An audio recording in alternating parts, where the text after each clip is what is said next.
We are still dealing with physics here. I just want you to remember that.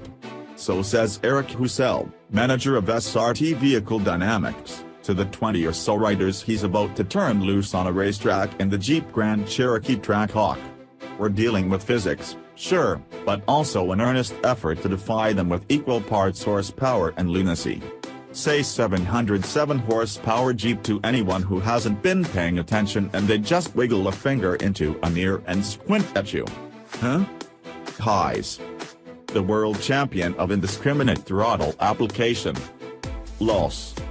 Above $80,000, the question becomes harder to answer. That same phrase, the one with the big number lashed to that old army word, carries the mystical power to convince even the most jaded audio writers to back away from the lobster roll and don a balaclava. We did drive the Maximum Jeep on public roads, but it says track right there in the name, so we also hit Club Motorsports, a New Hampshire club track so new that crews were still installing Armco barriers the week before we showed up. It's a 2.5-mile Stairmaster that works its way up and down 250 feet of elevation change at a maximum 14% grade. Keeping his new Trackhawks from bending that fresh Armco is something about which Hussell cares deeply. The topography, on the other hand, nobody's too worried about that. Few things flatten the hills quite like this much horsepower. Insane as it may be, the 707 horsepower Hellcat engine should at least be familiar by now. Down 251 cubic centimeters compared with Mopar's naturally aspirated SRT engine, it's a 6.2-liter V8 capped with a 2.4-liter Raiha supercharger, which stuffs those 8 cylinders with 11.6 pounds per square inch of boost. In the Trackhawk, it makes its full complement of horsepower but loses 5 pound-feet of torque to 645, due to a more restrictive exhaust system. Caught up in a sledgehammer fight against the V8, engineers applied the same blunt force mentality to the rest of the powertrain. There's a beefier transmission and a stouter transfer case, plus a reinforced rear drive shaft, half shafts, CV joints, and differential. The front axle is the same as the regular SRT Jeeps. That transmission is still a ZF 8-speed, now christened 8HP95 and officially rated to handle up to 811 pound-feet of torque. The transfer case routes to work forward with a wider chain than in the naturally aspirated SRT, with forged steel sprockets instead of powdered metal ones. Tube wall thickness is up on the rear drive shaft, and the differential housing gains amount, going from 3 to 4. Inside, the diff itself goes from 2 spider gears to 4, with the modified tooth geometry for greater strength.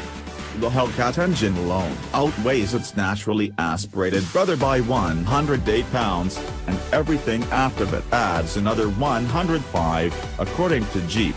But that's for identically equipped vehicles.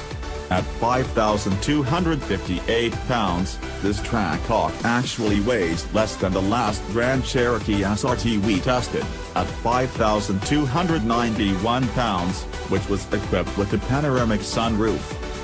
Like the Challenger Demon, the Trackhawk gets the so-called to-work reserve function to aid launching. With launch control engaged and the Jeep brake door, this system cuts fuel to individual cylinders, allowing the engine to rev higher and the supercharger to build more boost. 6.4 pounds per square inches it sits at the line.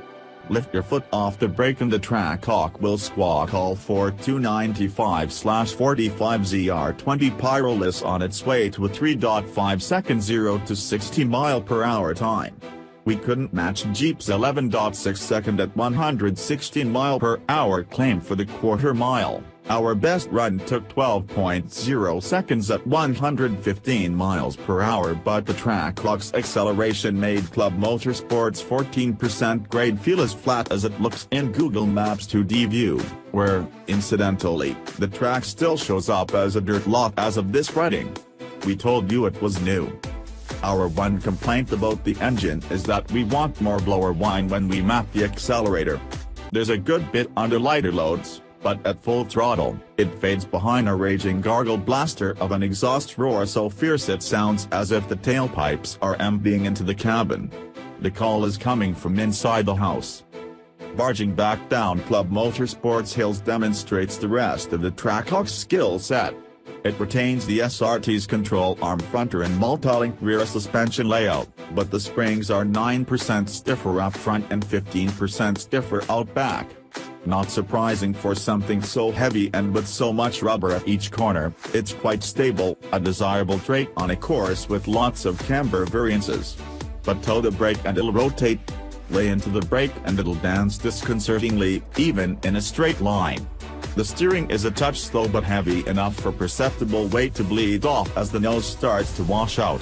We half expected to find a fresh furrow plowed around our skid pad after the Trackhawk turns 0.89 grams, and 2.6-ton vehicles don't typically stop from 70 miles per hour in just 168 feet without at least one major impact. That figure could be even shorter if the Trackhawk weren't shy on clamping force.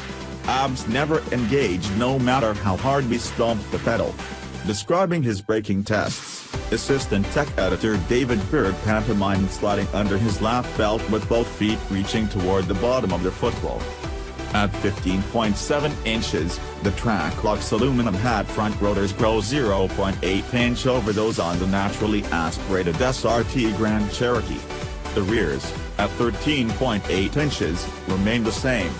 6-piston front and 4-piston rear calipers are employed on both sport utes, but the Trackhawks get a coat of yellow paint. Jeep hopes you like it, because it's what you get regardless of exterior color or wheel choice.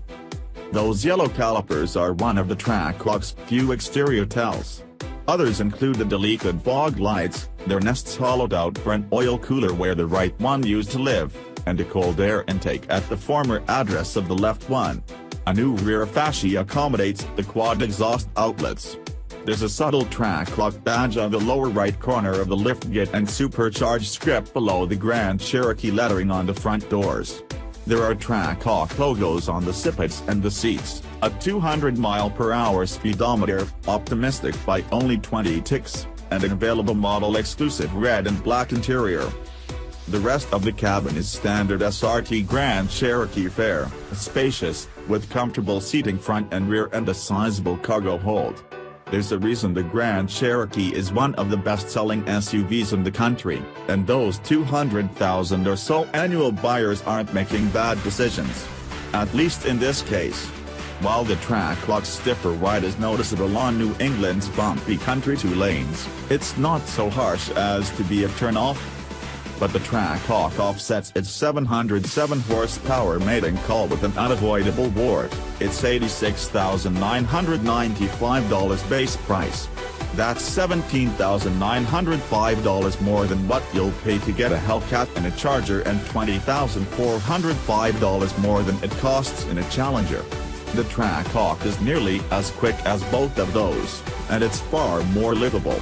Plus it'll tow 7,200 pounds, enough to let you bring the Hellcat of your choice along on a trailer, even if it's a spare Trackhawk.